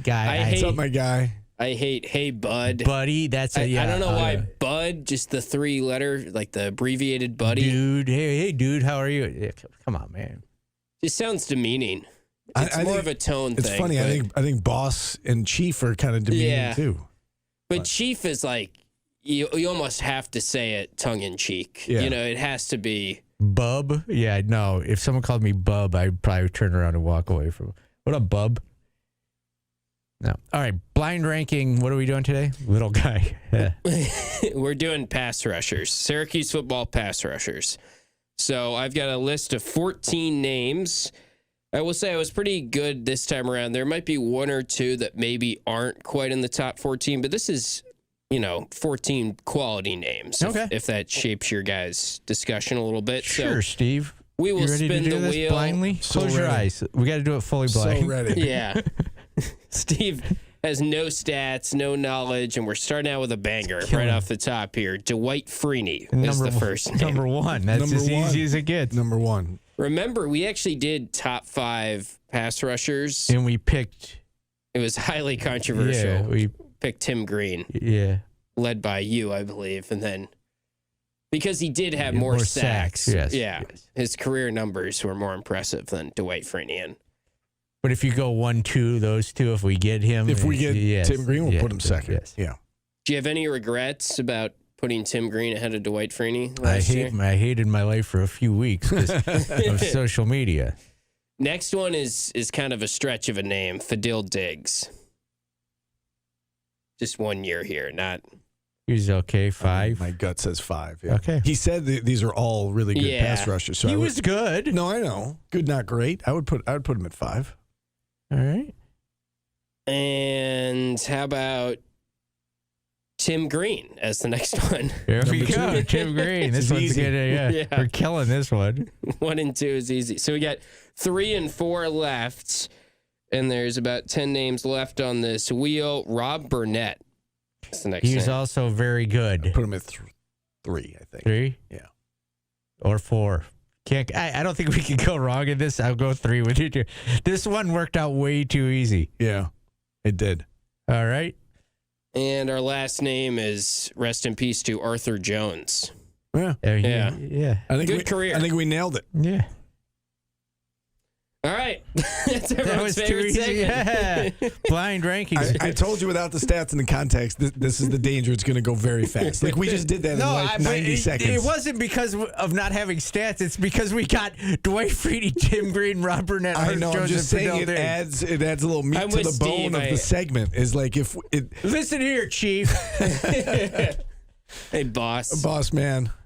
Your Highness. You want to do it one more time? Yeah, let's do the next one. We're kind of down on the segment now. No, I think stop we it. can it forever. No. That one, it was the names. All right.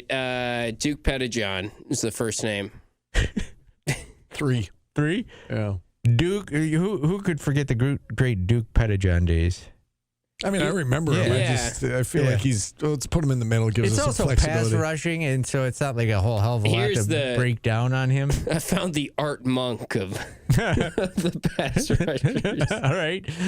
Who is Chandler Jones. Oh, he was really good. 2 or 1? But didn't he? He only had 10 sacks in his entire And Syracuse he was, career. Yeah. He's You Art can't Monk. you can't put him 1. All right, Chandler. We don't have 1 and 2 anymore. I know. I was almost thinking about putting him 4, but Okay, Chandler no, Jones. hang on. We can talk about it. See, this is the part of the segment where we debate a Yes, little and bit. this is good. It It's buys better us because some time. this list is different. Yeah. Okay, fine. Put him 4? Put him 2. I'll No, agree you can with put him 2. I don't feel great about it, but put him 2. Okay. You listened to me once. Thanks. Next name is Jay Bromley. 5? I mean, he played in the NFL. 4? I put him 4. Okay, Jay Bromley. What do you have left now? 1 and 5. 5 and 1. Your next Give us name a big one. is Marlo Wax. He was tied for 4th in Syracuse history in sacks. See, that is the context I'm talking about. It's like now we like chew on If that a you little knew bit. that, you could talk about it. You didn't know it off the top of your head. That he was 4th? No, I didn't know that off the top of my head, but I knew I thought top 5. Go back to something we talk about. You want him 5 or 1? I don't think he's 1. Okay, Marlo. I think he's more like 3. But we don't have that's 3. gone, so I don't he's think the 5. next guy's 1 either. That I Okay, this didn't go well. Kendall Coleman. Oh no, Lord, how Yeah. no. Did have 10 sacks in 202018. I remember that because That's not a good list. him and Alton Go Robinson. post this on. Go post this list on social media without any context whatsoever. It'd just be like top 5 Orange Nation top 5 pass rushers. See how, Well, I do remember when we Sick 'em. posted top 5 all time last year. Duke Pettijohn was very happy. He made the list. He responded. So now that the segment's over, can you give us the top 5? Would you at like least some stats? statistically? Yes. Top 5 sackers of all time. So Tim Green's number 1, Okay. 45.5 career sacks. Dwight Freeney's second, 34 career sacks. And that's, I mean, it's if you're debating who's the best pass rusher in program history, it's those two, and then there's a drop off. Right. Third all time is Duke Pettijohn, 24.5 sacks. He had 10.5 sacks. I would not have known that. 1999. Then Marlo Wax is tied for 4th. Trying to remember. Terry Wooden. He was good. 1986 to 1989. He had 23 sacks. Wax, I guess, did it in 5 years, but he missed half of a season. Correct. Basically. Right, yeah. Where's Keith Bullock in the sack totals? He's not up there. He's down the list. Chandler Jones only had 10 sacks. That might surprise some people. But obviously, you think about his NFL career, and he did have some really great games for Syracuse. And Alton Robinson, sneaky good. He had 18.5 sacks in 3 years. Yeah. Chandler Jones played a bad time, right? Yeah. He did, yeah. If he was on good teams, he might be different. Rob Burnett had 18.5 sacks. Jamie Kimmel, 20.5. Kevin Mitchell, 21. I loved Kevin Mitchell as a kid. I loved Kevin Mitchell and Marcus Paul. Yeah, Marcus Paul was a great man. Yeah, he was also, you couldn't throw the ball in his direction. Yeah. If one more person, while we're doing this football break, writes Rob Moore, you're dead in our chat, I might ban everybody. You've been on a banning kick lately. I think I'll ban anybody. This is going to go in the Kadari Richmond rule.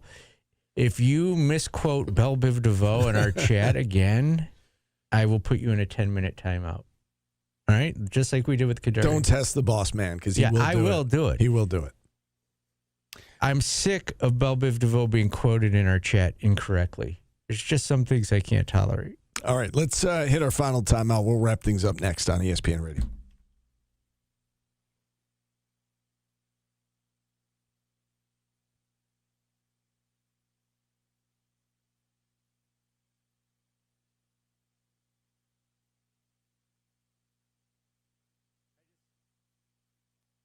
Ryan Mesh is good.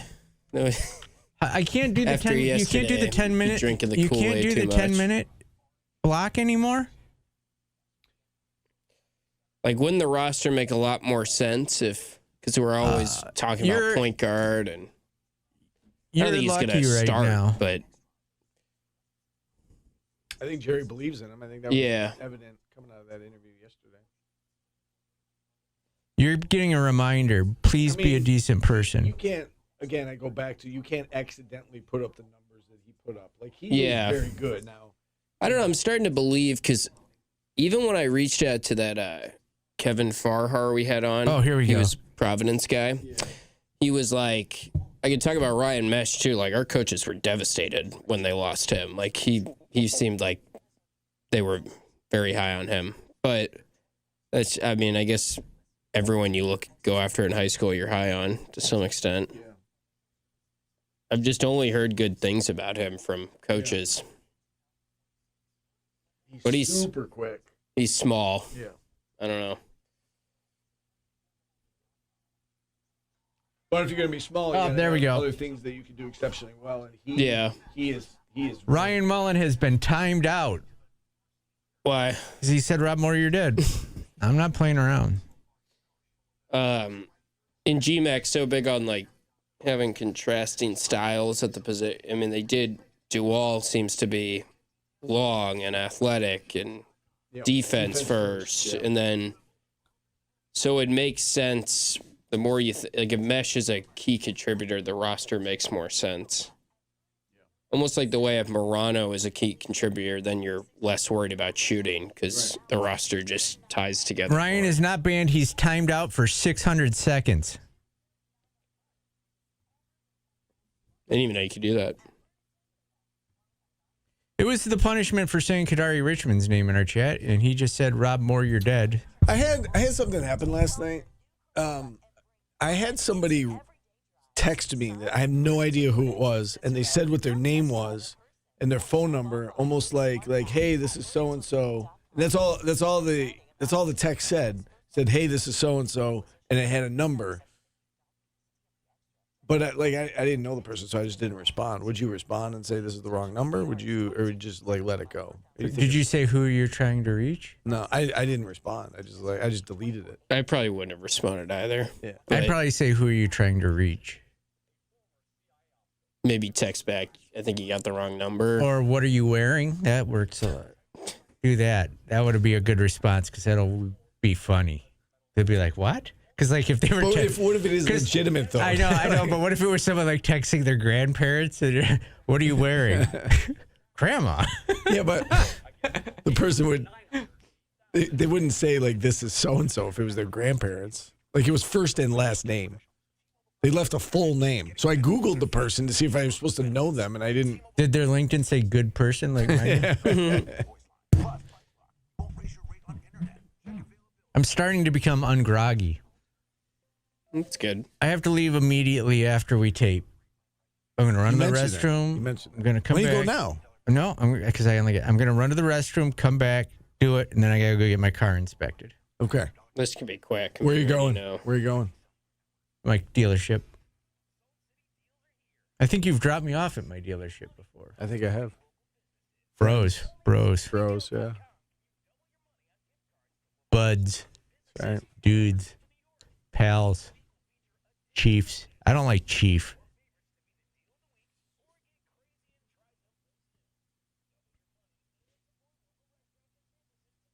Ryan will be free in 600 seconds. free Ryan. A counter? Yeah, free Ryan. If you can hear me, if it doesn't work, just whisper at us and I'll get it fixed. But you don't push me, bro. Bro, is that? Don't push me, bub. Bro's fine.